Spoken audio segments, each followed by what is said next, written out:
மும்பையில் பிரியாணி மற்றும் தர்பூசணி சாப்பிட்டு ஒரே குடும்பத்தை சேர்ந்த 4 பேர் உயிரிழப்பு. பிரியாணி சாப்பிட்டதுனால உயிரிழந்தாங்களா, தர்பூசணி சாப்பிட்டதுனால உயிரிழந்தாங்களா, இல்லனா ரெண்டுமே கலந்து சேர்த்து சாப்பிட்டதுனால உயிரிழந்தாங்களா, இதெல்லாம் பத்தி தான் ஃபுல் டீடைல்டா நம்ம இந்த வீடியோல பார்க்க போறோம்.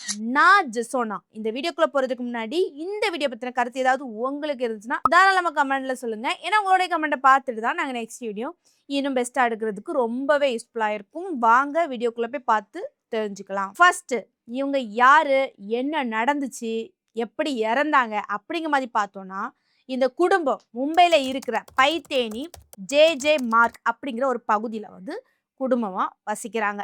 கிட்டத்தட்ட இவங்க குடும்பத்தில் 4 பேர்.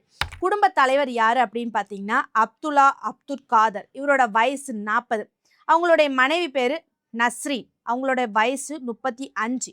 இவங்களுக்கு 2 அழகான பெண் குழந்தை இருக்கிறாங்க. ஒரு குழந்தையோட பேர் என்ன அப்படின்னு பார்த்தீங்கன்னா மூத்த பெண் ஆயிஷா. அவங்களுக்கு 16 வயசு ஆகுது. 2வது பெண் குழந்தையோட பேர் என்ன அப்படின்னு பார்த்தீங்கன்னா ஜைனாபு. சரியா, இவங்களுக்கு 13 வயசு ஆகுது. இப்படி இவங்க எல்லாருமே ஜாலியா அங்க வந்து வாழ்ந்துட்டு வராங்க அவங்க வீட்டுல. சரி, பொதுவானாலே கண்டிப்பா நம்ம வீடுகளுக்கு விருந்தாளிகள் வர்றது சகஜம். அப்படிங்கிற மாதிரி அவங்க வீட்டுல ரிலேட்டிவ் வந்திருக்காங்க. வந்த உடனே என்ன பண்ணிருக்காங்க, எப்பவும் போல காலையில இருந்து ஜாலியா இருந்திருக்காங்க. நைட் என்ன பண்ணிருக்காங்கன்னா நம்ம ஹோட்டல்ல சாப்பிடுவோம், நல்ல சாப்பாடா சாப்பிடுவோம் அப்படிங்கிற மாதிரி நினைச்சிருக்காங்க.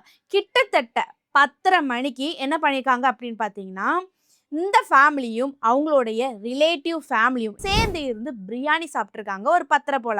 சரியா, சாப்பிட்டுக்கிட்டு அவங்க வீட்டுக்கு வந்த சொந்தக்காரங்க என்ன பண்ணுறாங்க, சரி நாங்கள் கிளம்புறோம் அப்படின்னு சொல்லிட்டு அவங்களும் அவங்க வீட்டுக்கு போயாச்சு. அதுக்கப்புறவு இந்த ஃபேமிலி என்ன பண்ணுறாங்க அப்படின்னு பார்த்தீங்கன்னா, இந்த 4 பேருமே சேர்ந்து சரி நம்ம ஆல்ரெடி பிரியாணி சாப்பிட்ருக்கோம், அதனால சிக்கன்ஸ் கண்டிப்பாக சூடு, அந்த சூட்டை தணிக்கிறதுக்கு ஏதாவது நம்ம வந்து ஃப்ரூட்ஸ் சாப்பிட்டா நல்லா இருக்குமே அப்படிங்கிறது மாதிரி என்ன பண்ணியிருக்காங்க, அவங்க வீட்டில் தர்பூசணி இருந்திருக்குது.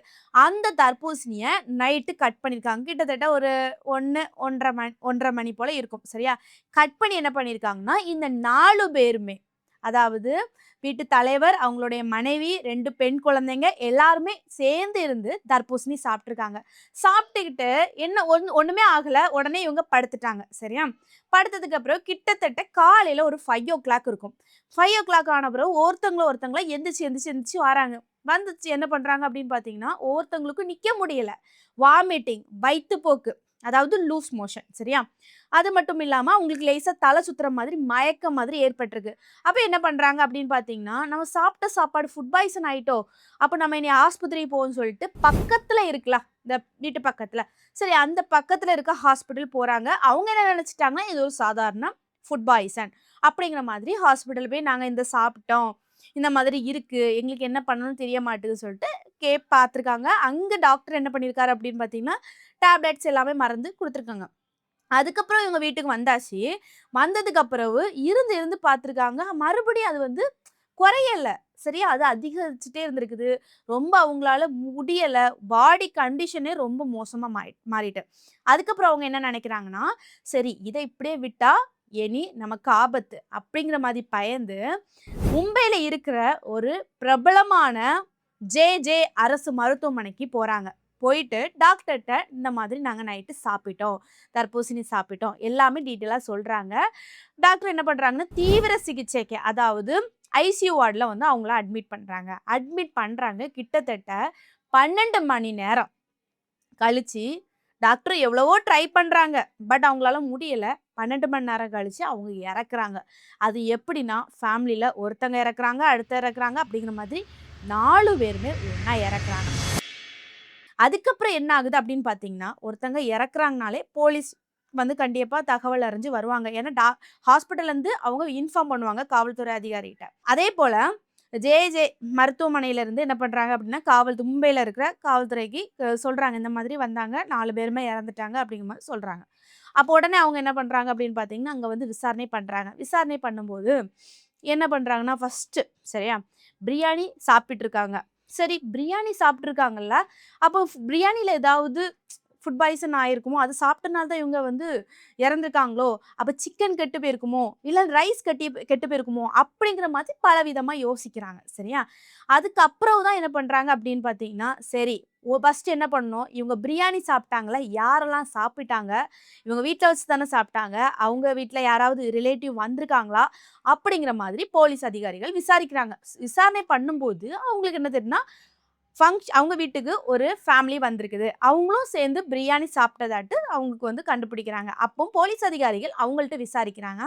"நீங்க பிரியாணி சாப்பிட்டீங்களா? உங்களுக்கு ஏதாவது ஃபீல் இருக்குதா? உங்களுக்கு ஏதாவது சிம்ப்டம்ஸ் ஏதாவது இருக்குதா? ஃபுட் பாய்சன் ஆயிருக்கா? இவங்க 4 பேர் இறந்துட்டாங்க. என்னாச்சு?" அப்படிங்கிற மாதிரி விசாரிக்கிறாங்க. அவங்களும் சொல்றாங்க, "நாங்களும் பிரியாணி சாப்பிட்டோம். சேர்ந்து இருந்து தான் சாப்பிட்டோம். எங்களுக்கு வந்து எந்த ஒரு சிம்ப்டம்ஸும் தெரியல. நாங்க நல்லா தான் இருக்கோம்." அப்படிங்கிற மாதிரி சொல்றாங்க. உடனே என்ன பண்றாங்க போலீஸ் அதிகாரிகள், அப்ப பிரியாணில பிரச்சனை இல்ல. பிரியாணி ஓகே. சரி அடுத்தது இந்த ஃபேமிலி என்ன சாப்பிட்டுருக்காங்க? அப்படிங்கிற மாரி பார்க்கும்போது தர்பூசணி சாப்பிட்டுருக்காங்க. சரியா? தர்பூசணி சாப்பிட்டதுனால தான் பாய்சன் ஆயிருக்குமோ? அப்படிங்கிற மாதிரி அவங்க 2வது யோசிக்கிறாங்க. சரி இனி என்ன பண்ணுவோம்? தர்பூசணி அவங்க வீட்ல ஏதாவது இருக்குதா? அப்படிங்கிற மாரி எவிடன்ஸ் தேடுவாங்களா? அதே மாதிரி அவங்க வீட்ல ஃப்ரிட்ஜ்ல தர்பூசணி இருந்திருக்குது. அந்த தர்பூசணியும் ஆராய்ச்சி கூடத்துக்கு அனுப்பியிருக்காங்க. இப்போ உங்களுக்கு ஒரு கேள்வி தோணலாம். அதாவது வாட்டர் மெலன்ல எப்படி பாய்சன் ஏறும்? அப்படிங்கிற மாரி உங்க எல்லாத்துக்குமே கேள்வி தோணலாம். அது ஒரு இயற்கையானது தானே அப்படின்ட்டு.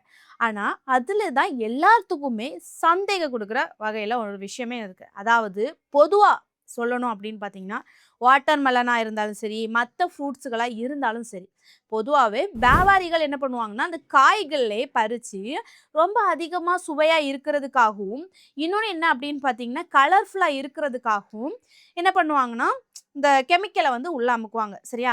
குறிப்பா என்னென்ன கெமிக்கல்னா, எரித்ரைசின் அப்புறம் வந்து குறிப்பா ஆர்பிடேஷியல்ஸ் இந்த மாதிரி கலருக்காகவும், டேஸ்ட்டுக்காகவும் கெமிக்கல வந்து ரசாயன பொருட்கள உள்ள ஊசி மூலமா அனுப்புவாங்க. அது நமக்கு ஊசி போடும்போது நமக்கு தெரியாது.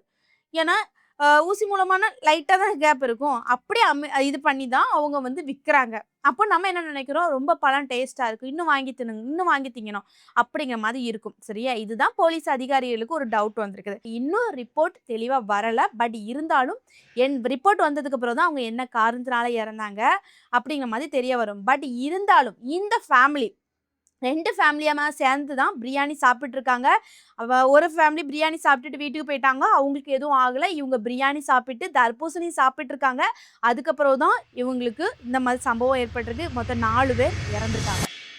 இது குறித்து என்னுடைய கருத்து என்ன அப்படின்னு பார்த்தீங்கன்னா, மக்களாகிய நீங்க ஃப்ரூட்ஸ் வாங்குறதுக்காக நம்ம கடைக்கு போறோம். நேச்சுரலா கிடைக்குது. இதுல என்ன கெமிக்கல் அப்படிங்கிற மாதிரி நினைக்காதீங்க. அதுக்கு ஒரு உதாரணம் தான் இது. கண்டிப்பா இப்போ உள்ள காலகட்டத்தில வந்து எந்த ஃப்ரூட்ஸ் எடுத்துக்கிட்டாலுமே ரசாயனம் கலந்துக்கிடுறாங்க. அவ்வளவுமே கெமிக்கல் மட்டும் தான். அதாவது முன்னாடி அந்த காலகட்டத்தில இருக்கிறது மாதிரி இயற்கையான உணவு அந்த ஃப்ரூட்ஸ் வந்து நமக்கு கிடைக்கல. சரியா? இப்போ எல்லாமே அதிகமா கெமிக்கல் யூஸ் பண்ணி தான் என்ன பண்றாங்கன்னா, இந்த ஃப்ரூட்ஸ் எல்லாம் விளைவிக்கிறாங்க. நீங்க ஃப்ரூட்ஸ் வாங்கணும் அப்படிங்கிற மாதிரி நினைக்கிறீங்கன்னா, பார்த்து செக் பண்ணி வாங்குங்க. ஏன்னா, எதுல கெமிக்கல் சேர்த்துருக்குது, எதுல கெமிக்கல் சேர்க்கல அப்படிங்கிற மாதிரி கணிக்க முடியாது. இந்த வீடியோ பார்க்குற நீங்க, ஒரு குடும்பம் பிரியாணி சாப்பிட்டு, அடுத்து தர்பூசணி சாப்பிட்டு 4 பேர் உயிரிழந்திருக்காங்களா? இத குறித்து உங்களுடைய தனிப்பட்ட கருத்த கமெண்ட்ல சொல்லுங்க. நெக்ஸ்ட் ஒரு வீடியோல சந்திக்கிறேன். பாய்.